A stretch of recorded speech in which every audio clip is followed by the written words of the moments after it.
엄마, 이 집 팔아. 어차피 혼자 사는데 뭐하러 이런 큰 집에 있어? 72세의 박영숙 씨는 거실 한가운데 서서 아들의 얼굴을 멍하니 바라봅니다. 45살 된 아들 준호가 느닷없이 찾아와 던진 한마디였습니다. 평생 자식 뒷바라지하느라 허리 한번 제대로 펴지 못했던 그녀에게 이 집은 단순한 부동산이 아니었죠. 남편 없이 혼자 아들 키우며 지켜낸 삶의 전부였습니다. 혹시 여러분도 이런 순간이 있으셨나요? 믿었던 사람에게서 예상치 못한 말을 듣고 가슴이 철렁 내려앉았던 순간 말입니다. 영숙 씨의 표정에는 충격과 배신감이 교차했습니다. 아들의 입에서 나온 그 차가운 한마디가 마치 칼날처럼 가슴을 파고들었죠. 끝까지 들으시면 충격적인 반전이 기다리고 있습니다.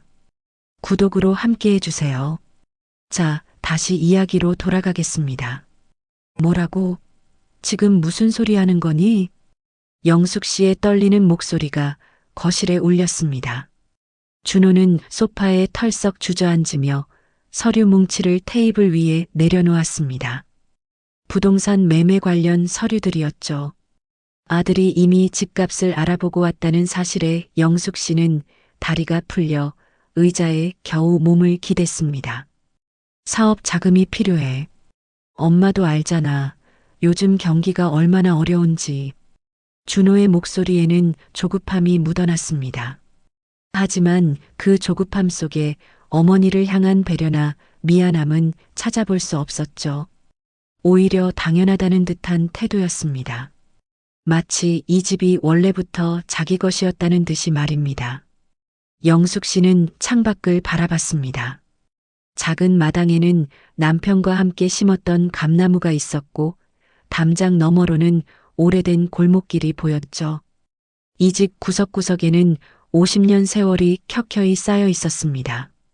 신혼 때 남편과 함께 장판을 갈았던 기억, 아들이 처음 걸음마를 떼던 순간 남편이 암으로 쓰러진 후 혼자 버텨야 했던 그 긴 밤들까지. 준호야, 이 집은 내 아버지가. 아버지는 돌아가셨잖아. 언제까지 과거에 매달려 있을 거야? 아들의 차가운 말투에 영숙 씨는 숨이 막혔습니다. 자식이라는 이름으로 평생 품었던 그 아이가 이제는 낯선 사람처럼 느껴졌죠. 준호의 아내가 현관문을 열고 들어왔습니다. 그녀는 영숙 씨를 흘끔 쳐다보더니 남편 옆에 앉았습니다. 어머님, 저희도 아이들 교육비며 생활비며 힘들어요. 이해해 주세요. 며느리의 목소리에는 가식적인 애교가 섞여 있었지만 눈빛은 계산적이었습니다. 영숙 씨는 두 사람이 이미 모든 걸 짜고 왔다는 걸 직감했죠. 아마 집값까지 다 계산해 놓고 어떻게 쓸지도 정해놨을 겁니다. 나가. 당장 나가라고 했어. 영숙 씨의 목소리가 처음으로 높아졌습니다. 평생 목소리 한번 크게 내본 적 없던 그녀였지만 이 순간만큼은 참을 수 없었죠. 준호가 벌떡 일어섰습니다. 엄마가 왜 이래? 내가 뭘 잘못했다고? 잘못한 게 뭐냐고? 너는 정말. 말을 잇지 못하고 영숙 씨는 고개를 돌렸습니다. 눈가에 맺힌 눈물을 아들에게 보이고 싶지 않았죠. 체면과 자존심, 그것마저 무너지면 정말 아무것도 남지 않을 것 같았습니다. 이때 옆집 미정 씨가 들어왔습니다. 42살의 그녀는 영숙 씨를 친어머니처럼 모시며 살아온 이웃이었죠. 거실의 싸늘한 분위기를 느낀 미정 씨가 조심스럽게 물었습니다. 이모, 무슨 일 있으세요? 준호 부부는 미정 씨를 불편한 눈빛으로 쳐다봤습니다. 외부인이 개입하는 걸 원치 않았던 거죠. 하지만 미정 씨의 등장으로 잠시 긴장이 풀어졌습니다. 준호가 서류를 챙기며 일어섰습니다. 오늘은 여기까지 하죠. 엄마, 잘 생각해봐. 마치 협상이라도 하듯 차가운 어투였습니다. 준호 부부가 나간 후 영숙 씨는 주저앉아 흐느꼈습니다. 미정 씨가 다가와 등을 토닥였죠. 이모, 괜찮아요. 제가 있잖아요. 하지만 영숙 씨는 알고 있었습니다. 이것이 시작일 뿐이라는 걸. 준호는 포기하지 않을 거고 앞으로 더 큰 압박이 들어올 거라는 걸 말입니다. 그녀의 시선이 탁자 위에 놓인 가족 사진에 멈췄습니다. 행복했던 시절, 웃고 있는 세 사람의 모습이 담긴 사진이었죠. 밖에서 준호의 차가 출발하는 소리가 들렸습니다. 엔진 소리가 멀어져 가는 동안 거실 벽시계만이 똑딱거리며 시간을 새겼습니다. 영숙 씨는 문득 불길한 예감이 들었습니다. 저 시계 소리처럼 무언가가 돌이킬 수 없이 흘러가고 있다는 느낌이었죠. 창밖의 감나무 잎사귀가 바람에 흔들렸습니다. 마치 폭풍 전야의 고요함처럼 집안 공기는 무겁게 가라앉았습니다. 탁자 위 가족사진 액자에 금이 가 있는 걸 영숙 씨는 미처 보지 못했습니다. 그 작은 금이 앞으로 일어날 거대한 균열의 전조였다는 걸 그때는 아무도 몰랐죠. 그날 이후 일주일이 흘렀습니다. 영숙 씨는 매일 아침 감나무를 바라보며 하루를 시작했죠. 나무는 변함없이 그 자리에 있었지만 집안 공기는 달라졌습니다. 엄마, 생활비 이번 달은 좀 줄일게. 준호가 전화로 통보하듯 말했습니다. 매달 보내주던 50만 원을 30만 원으로 줄인다는 거였죠. 영숙 씨가 이유를 묻자 준호는 짜증 섞인 목소리로 대답했습니다. 사업이 어렵다면서도. 며칠 뒤 SNS에는 가족여행 사진이 올라왔습니다. 제주도 호텔에서 찍은 사진이었죠. 영숙 씨는 휴대폰을 내려놓고 한숨을 쉬었습니다. 병원비, 약가, 관리비 30만 원으로는 턱없이 부족했습니다.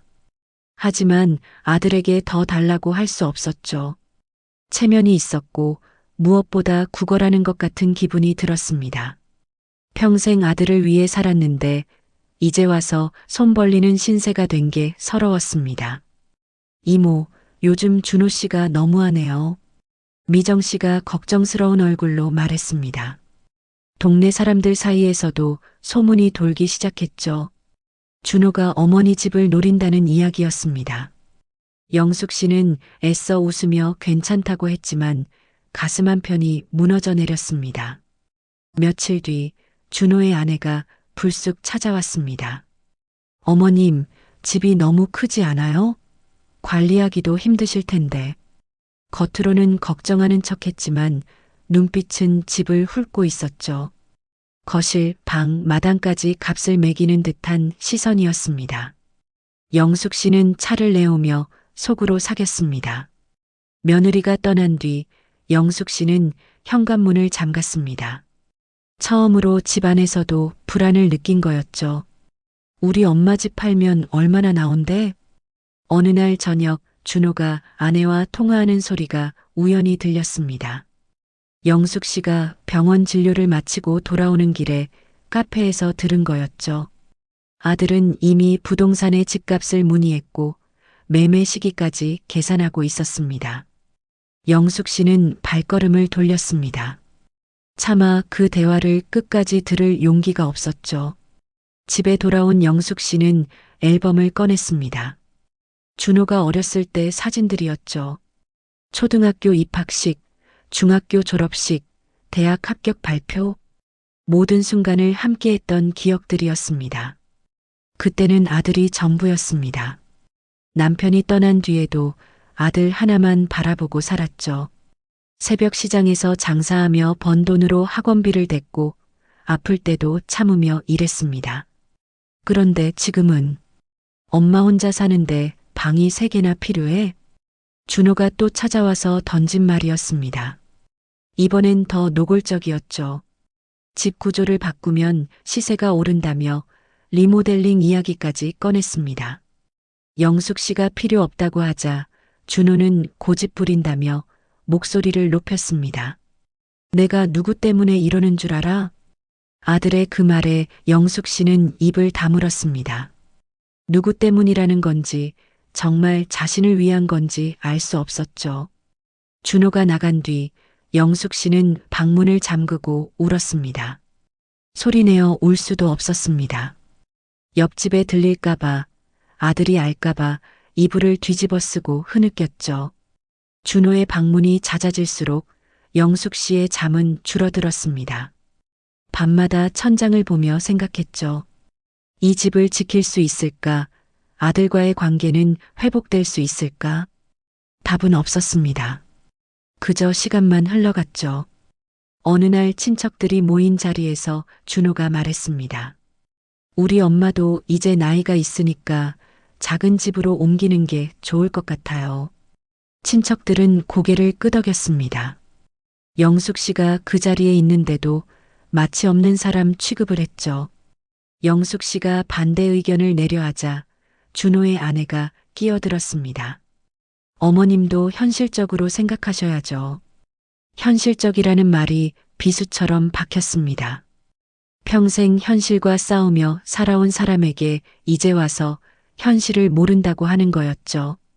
영숙 씨는 자리에서 일어났습니다. 더는 들을 수 없었습니다. 집에 돌아와 영숙 씨는 부엌에 앉아 있었습니다. 찬장에는 준호가 좋아하던 반찬 그릇들이 그대로 있었죠. 김치찌개를 끓일 때마다 엄마 것이 최고야라고 했던 아들. 그 아들이 이제는 집을 빼앗으려 합니다. 이모, 너무 참지만 마세요. 미정 씨가 또 찾아와 말했지만 영숙 씨는 그저 고개를 저었습니다. 어떻게 싸우나요, 자식과. 그것도 하나뿐인 아들과 말입니다. 체면도 있고 무엇보다 아직은 아들이 돌아올 거라는 희망이 있었죠. 하지만 준호의 압박은 계속됐습니다. 전기세가 많이 나온다며 거실 불을 끄라고 했고 수도세가 아깝다며 화장실 사용도 눈치를 줬습니다. 자기 집인데 남의 집처럼 느껴졌죠. 영숙 씨는 점점 작아졌습니다. 엄마, 나도 힘들어. 이해 좀 해줘. 준호가 가끔 이런 말을 할 때면 영숙 씨는 흔들렸습니다. 어쩌면 정말 아들이 힘든 건 아닐까, 자신이 너무 고집을 부리는 건 아닐까. 하지만 그런 생각도 잠시, 준호는 다시 집 이야기를 꺼냈고 영숙 씨는 다시 상처받았습니다. 어느 날 밤 영숙 씨는 남편 사진을 꺼내봤습니다. 여보, 우리 아들이 왜 이렇게 됐을까요? 대답 없는 사진을 보며 혼잣말을 했죠. 남편이 살아있었다면 이런 일은 없었을 거라는 생각이 들었습니다. 아니, 어쩌면 남편이 없어서 아들이 이렇게 된 걸까요? 자신이 잘못 키운 걸까요? 자책과 후회가 밀려왔습니다. 시계는 새벽 2시를 가리키고 있었습니다. 영숙 씨는 창밖을 봤습니다. 감나무는 어둠 속에서도 제자리를 지키고 있었죠. 하지만 뭔가 불안했습니다. 바람이 불지 않는데도 가지가 흔들리는 것 같았고 잎사귀들이 떨어질 것 같았습니다. 거실 전화기가 갑자기 울렸습니다. 새벽에 전화가 오는 건 처음이었죠. 영숙 씨는 수화기를 들었다가 다시 내려놓았습니다. 막연한 두려움이 엄습했습니다. 전화벨은 계속 울렸지만 영숙 씨는 받지 않았습니다. 다음 날 아침 영숙 씨는 우편함에서 등기우편 하나를 발견했습니다. 발신인은 준호였죠. 봉투를 뜯기 전에 이미 알 수 있었습니다. 이것이 시작이 아니라 이미 오래전부터 계획된 일이었다는 걸. 우편함 너머로 준호의 차가 천천히 골목으로 들어오고 있었습니다. 영숙 씨의 손이 떨렸습니다. 등기우편 봉투를 쥔 채 현관으로 들어서는데 준호가 차에서 내렸습니다. 뒷좌석에서 며느리도 따라 내렸고 그들 뒤로 낯선 남자가 한 명 더 있었죠. 정장을 입은 그 남자는 서류 가방을 들고 있었습니다. 엄마, 안에서 얘기하자. 준호의 목소리는 단호했습니다. 영숙 씨는 봉투를 가슴에 꼭 쥐고 거실로 들어갔죠. 정장 남자가 명함을 내밀었습니다. 부동산 중개사였습니다. 영숙 씨의 눈동자가 흔들렸지만 애써 침착하려 했습니다. 거실 탁자 위로 서류들이 펼쳐졌습니다. 매매계약서, 위임장, 그리고 이미 준호의 도장이 찍힌 서류들이었죠. 영숙 씨는 등기우편을 뜯었습니다. 안에는 진명의 이전을 요구하는 내용 증명이 들어 있었습니다. 준호가 보낸 게 맞았습니다. 엄마가 연세도 있고 혼자 계시니까 내가 관리하는 게 맞지 않겠어? 준호의 말투는 마치 당연한 일을 설명하는 것 같았습니다. 영숙 씨가 서류를 내려놓으며 고개를 들었습니다. 아들의 눈에는 어머니를 향한 정이 없었죠. 오직 계산만 있을 뿐이었습니다.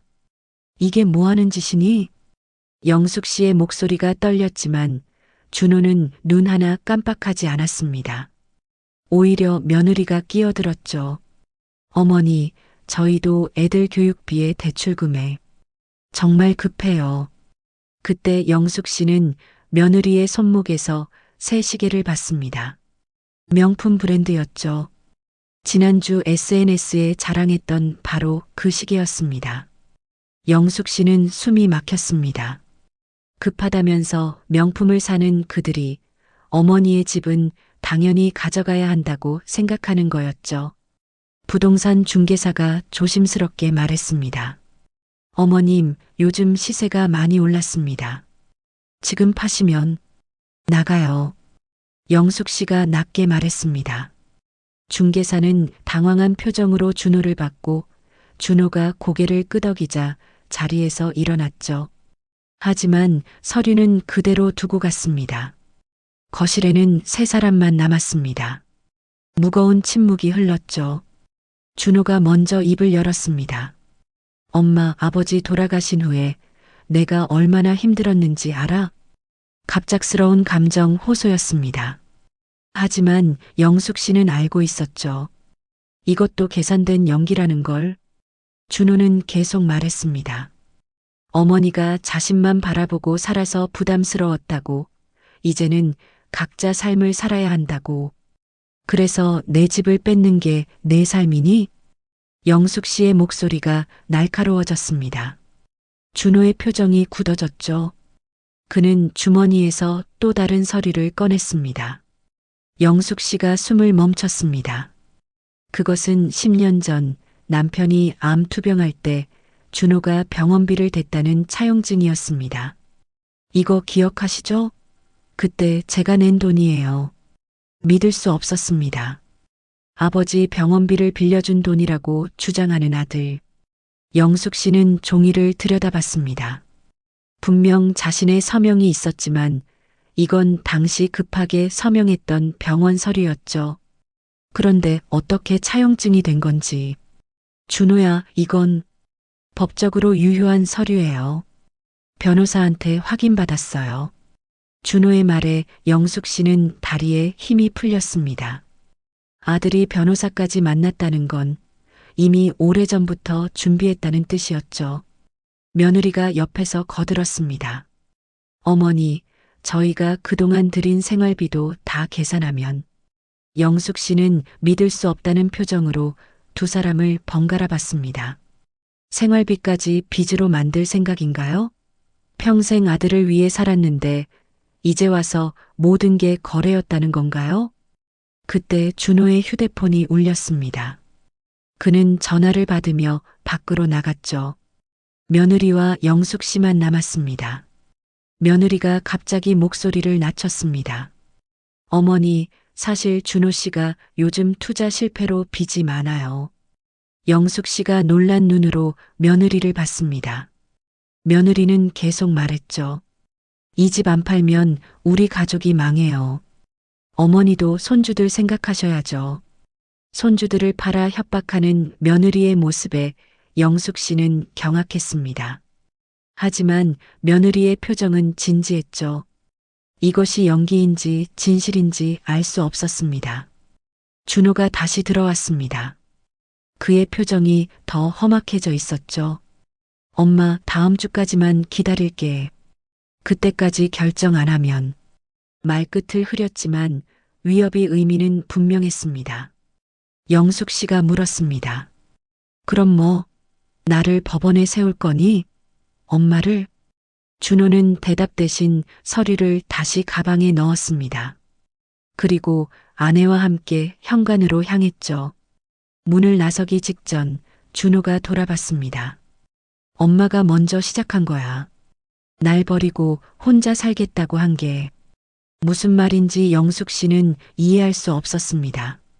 언제 자신이 아들을 버렸단 말인가요? 준호 부부가 나간 후 영숙 씨는 그 자리에 주저앉았습니다. 거실 시계가 째깍거리는 소리만 들렸습니다. 탁자 위에는 내용 증명 봉투가 놓여 있었고 창밖으로는 준호의 차가 사라지는 게 보였죠. 영숙 씨는 가슴을 쥐어잡았습니다. 숨이 제대로 쉬어지지 않았습니다. 그때 이웃 미정 씨가 들어왔습니다. 방금 준호 부부가 나가는 걸 봤다고 했죠. 영숙 씨의 창백한 얼굴을 본 미정 씨가 다가왔지만 영숙 씨는 고개를 저었습니다. 아직은 말할 수 없었습니다. 너무 수치스러웠고 무엇보다 믿기지 않았죠. 미정 씨가 나간 후 영숙 씨는 서류를 다시 꺼내봤습니다. 차용증, 내용 증명, 그리고 준호가 두고 간 매매계약서 초안. 모든 게 준비되어 있었습니다. 마치 오래전부터 짜여진 각본처럼 영숙 씨는 남편 사진을 바라봤습니다. 액자 속 남편은 여전히 웃고 있었지만 이제는 그 미소가 슬퍼 보였죠. 혼자 남은 아내가 겪을 일을 미리 알았던 것처럼 밖에서 개 짖는 소리가 들렸습니다. 평소와 다른 불안한 짖음이었죠. 영숙 씨는 창가로 다가갔습니다. 골목 어귀에 낯선 차가 한 대 서 있었습니다. 그 안에서 누군가 이쪽을 지켜보고 있었죠. 영숙 씨의 손이 커튼을 꽉 움켜쥐었습니다. 손톱이 손바닥에 박힐 정도로 힘이 들어갔지만 고통조차 느껴지지 않았습니다. 머릿속에는 준호의 마지막 말만 계속 울렸습니다. 엄마가 먼저 시작한 거야. 그 말의 의미를 알 수 없었지만 한 가지는 분명했습니다. 이제 돌이킬 수 없는 강을 건넜다는 것. 영숙 씨의 눈동자가 서서히 변했습니다. 슬픔도 분노도 아닌 그 무엇인가로 영숙 씨는 탁자 위의 서류를 한참 바라봤습니다. 그리고 천천히 일어났죠. 발걸음은 침실로 향했습니다. 옷장 깊숙한 곳에서 낡은 상자를 꺼냈습니다. 그 안에는 40년간 모아온 서류들이 있었죠. 통장, 증서, 그리고 남편이 남긴 유서까지. 다음 날 아침 준호가 다시 왔습니다. 이번엔 혼자였죠. 현관문을 열고 들어오는 그의 표정은 단호했습니다. 영숙 씨는 거실 소파에 앉아 있었습니다. 탁자 위에는 어제와 같은 서류들이 놓여 있었죠. 엄마 결정했어? 준호가 서류를 확인하려 다가왔습니다. 그 순간 영숙 씨가 움직였죠. 서류를 집어들어 찢기 시작했습니다. 찢어지는 종이 소리가 거실을 가득 메웠습니다. 매매계약서, 위임장, 모든 서류가 조각났죠. 이 집은 내가 지킨다. 영숙 씨의 목소리가 울렸습니다. 준호의 얼굴이 붉어졌죠. 그가 찢어진 서류를 보며 이를 갈았지만 영숙 씨는 물러서지 않았습니다. 미쳤어? 엄마 지금 뭐 하는 거야? 준호가 소리쳤습니다. 하지만 영숙 씨는 또 다른 서류를 꺼냈죠. 준호가 본 적 없는 서류였습니다. 아버지의 유서였습니다. 거기엔 집을 영숙 씨 단독 명의로 하라는 내용이 있었죠. 내 아버지가 남긴 유언이야. 공증까지 받은 거다. 준호의 표정이 굳었습니다. 영숙 씨가 계속 말했죠. 그리고 내가 말한 차용증? 그건 병원에서 실수로 작성한 서류야. 원본은 여기 있다. 영숙 씨가 진짜 병원 서류를 꺼냈습니다. 거기엔 보호자 동의서라고 분명히 적혀 있었죠. 준호가 조작한 차용증과는 완전히 달랐습니다. 이때 현관문이 열렸습니다. 미정 씨가 들어왔고 그 뒤로 동네 이장님과 몇몇 이웃들이 따라왔죠. 영숙 씨가 미리 연락해둔 것이었습니다. 어머니가 도움을 요청하셔서 왔습니다. 이장님의 말에 준호가 당황했습니다.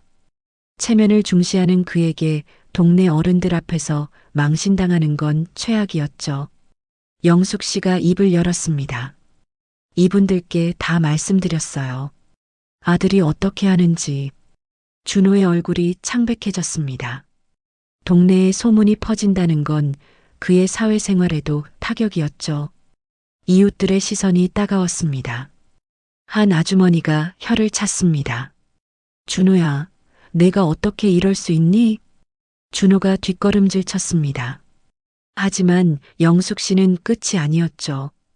그녀가 휴대폰을 꺼냈습니다. 어제 내가 한 말 다 녹음했다. 준호가 휴대폰을 빼앗으려 했지만 미정 씨가 막아섰습니다. 이장님도 준호를 말렸죠. 준호는 어쩔 수 없이 물러났습니다. 이게 다 계획한 거였어?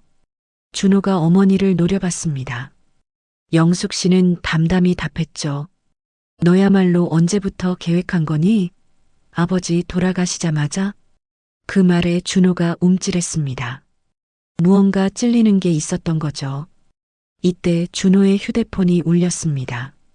아내였습니다. 그가 전화를 받자 다급한 목소리가 들렸죠. 준호가 급히 나가려 했습니다. 하지만 영숙 씨가 마지막으로 한마디 했죠. 다시는 오지 마라. 준호가 돌아봤습니다. 어머니의 눈에는 더 이상 자식을 향한 미련이 없었죠. 그는 이를 악물고 현관을 나섰습니다. 이웃들이 하나둘 돌아갔습니다. 미정 씨만 남아 영숙 씨의 손을 잡았죠. 영숙 씨는 떨리는 손으로 물을 마셨습니다. 이제 시작이었습니다. 준호와의 전쟁이 끝난 게 아니라 이제 진짜 시작인 거죠. 그날 저녁 영숙 씨는 서랍을 정리하다가 이상한 걸 발견했습니다. 자신이 모르는 서류가 하나 더 있었죠. 준호가 언제 넣어둔 건지 아니면 누군가 다른 사람이 관련된 건지 알 수 없었습니다.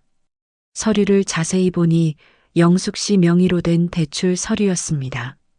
도장도 찍혀 있었죠. 하지만 영숙 씨는 대출받은 적이 없었습니다. 누군가 위조한 거였죠. 그녀의 손이 떨렸습니다. 창밖을 보니 낯선 사람이 집을 촬영하고 있었습니다. 부동산 직원처럼 보였지만 확실하지 않았죠. 영숙 씨는 커튼을 닫았습니다. 불안감이 엄습했습니다. 휴대폰에 문자가 왔습니다. 모르는 번호였죠. 내용을 확인하니 법무법인에서 온 거였습니다. 준호가 정말로 법적 대응을 시작한 것일까요? 영숙 씨는 문자를 다시 읽었습니다. 내용이 모호했지만 위협적이었죠. 그때 미정 씨가 다시 찾아왔습니다. 걱정스러운 표정이었죠. 이모, 준호 씨가 동네 부동산에 다녔대요. 영숙 씨가 놀란 눈으로 미정 씨를 봤습니다. 미정 씨가 계속 말했죠. 집값 감정을 의뢰했다더라고요. 이모 몰래. 영숙 씨는 가슴이 철렁했습니다. 준호가 포기하지 않았다는 거였죠. 오히려 더 치밀하게 준비하고 있었습니다. 밤이 깊어갔습니다. 영숙 씨는 잠을 이룰 수 없었죠. 위조된 대출 서류, 낯선 사람의 촬영, 법무법인의 문자, 그리고 준호의 부동산 방문. 모든 게 연결되어 있는 것 같았습니다. 거실 시계가 자정을 알렸습니다. 영숙 씨는 유서를 다시 금고에 넣었죠. 하지만 안심이 되지 않았습니다. 준호가 무엇을 준비하고 있는지, 얼마나 많은 사람이 연관되어 있는지 알 수 없었으니까요. 전화기가 울렸습니다. 이 시간에 전화라니. 영숙 씨는 수화기를 들었다가 다시 놨습니다. 발신자 표시가 없었죠. 전화는 계속 울렸지만 그녀는 받지 않았습니다. 아들과의 전쟁은 끝나지 않았습니다. 다음 날 새벽 전화가 다시 울렸습니다. 이번엔 영숙 씨가 조심스레 수화기를 들었죠. 발신자는 뜻밖에도 준호의 아내였습니다. 울먹이는 목소리로 준호가 큰일을 저질렀다고, 어머니께 먼저 알려드려야 할 것 같다고. 어머니, 준호 씨가 대출 사기를 당했어요. 영숙 씨는 숨을 멈췄습니다. 며느리의 설명이 이어졌죠. 준호가 어머니 집을 담보로 투자하려 했던 사업이 사기였다는 거였습니다. 이미 거액을 날렸고 빚쟁이들이 집까지 찾아왔다고 했죠. 그런데 더 큰 문제가 있어요. 며느리가 떨리는 목소리로 말했습니다. 준호가 어머니 도장을 위조해서 대출을 받으려 했다가 은행에서 발각됐다는 거였죠. 영숙 씨가 어제 발견한 그 서류였습니다. 은행에서 본인 확인 절차를 거치다가 위조가 드러난 거였죠. 아침이 되자 준호가 찾아왔습니다. 초췌한 얼굴이었죠. 체면을 중시하던 그가 이제는 무릎까지 꿇었습니다. 엄마, 살려줘. 내가 잘못했어. 영숙 씨는 아들을 내려다봤습니다. 한때는 전부였던 아들이 이제는 낯선 사람처럼 보였죠. 준호가 계속 빌었지만 영숙 씨는 침묵했습니다. 그때 현관문이 열렸습니다. 경찰이었죠. 문서 위조 혐의로 준호를 조사하러 온 거였습니다. 은행에서 고발했다고 했죠. 준호의 얼굴이 새파랗게 질렸습니다. 엄마, 제발 한 번만 도와줘. 준호가 절규했지만 영숙 씨는 고개를 돌렸습니다. 경찰이 준호를 데리고 나갔죠. 며느리가 따라 나가며 울었지만 영숙 씨는 끝까지 돌아보지 않았습니다. 며칠 후 동네에 소문이 퍼졌습니다. 준호가 사기를 당했다는 것, 어머니 도장을 위조했다는 것, 결국 집도 못 팔고 빚만 떠안았다는 것까지. 체면을 그토록 중시하던 준호에게는 사회적 죽음과 같았죠. 미정 씨가 찾아왔습니다. 이모, 준호 씨가 벌금형 받았대요. 영숙 씨는 담담히 들었습니다. 미정 씨가 손을 잡아줬죠. 그래도 이모가 고발 취하해 주셔서 실형은 면했다면서요. 영숙 씨가 고개를 끄덕였습니다. 아들이 미웠지만 완전히 망가지는 건 원치 않았죠. 그래도 자식이니까요. 하지만 관계는 끝이었습니다. 준호의 아내가 마지막으로 찾아왔습니다. 이혼 서류를 들고 왔죠. 어머니, 저는 더 못 살겠어요. 며느리도 결국 떠났습니다. 준호는 모든 걸 잃었죠. 집도, 가족도, 체면도, 신용도. 욕심이 부른 자멸이었습니다. 영숙 씨는 집을 지켰습니다. 하지만 승리의 기쁨은 없었죠. 가슴 한편이 텅 빈 것 같았습니다. 아들과의 관계가 이렇게 끝날 줄은 몰랐으니까요. 어느 날 준호에게서 편지가 왔습니다. 엄마, 죄송합니다. 다시는 찾아뵙지 않겠습니다. 짧은 편지였지만 진심이 담겨 있었죠. 영숙 씨는 편지를 접어 서랍에 넣었습니다. 언젠가는 용서할 날이 올까요? 지금은 알 수 없었습니다. 친척들이 찾아왔습니다. 이제야 영숙 씨 편을 들었죠. 우리가 잘못 봤어요. 준호가 그런 애인 줄 몰랐습니다. 영숙 씨는 쓴웃음을 지었습니다. 이제 와서 무슨 소용인가요? 하지만 그들을 원망하지는 않았습니다. 세상이 원래 그런 거니까요. 이장님도 찾아왔습니다. 어머니, 이제 마음 편히 사세요. 동네 사람들도 영숙 씨를 다시 봤습니다. 강한 어머니, 집을 지킨 여인으로 말이죠. 영숙 씨는 그들의 시선이 부담스러웠지만 견뎠습니다. 시간이 흘렀습니다. 영숙 씨는 여전히 그 집에서 살았죠. 감나무는 계절마다 열매를 맺었고 마당은 깨끗이 정돈됐습니다. 준호는 더 이상 오지 않았습니다. 가끔 준호 생각이 났습니다. 어디서 어떻게 살고 있을까? 밥은 제대로 먹고 있을까? 그래도 자식이니까 완전히 잊을 수는 없었죠. 미정 씨가 자주 찾아왔습니다. 이모, 오늘도 건강해 보이세요. 영숙 씨는 미정 씨와 차를 마시며 웃었습니다. 외롭지만 평화로운 날들이었죠. 적어도 더 이상 불안하지는 않았습니다. 어느 날 영숙 씨는 남편 사진을 보며 말했습니다. 여보, 내가 잘한 걸까요? 대답은 없었지만 마음은 편했습니다. 최선을 다했으니까요. 집도 지켰고 자존심도 지켰습니다. 비록 아들은 잃었지만 자신은 찾았죠.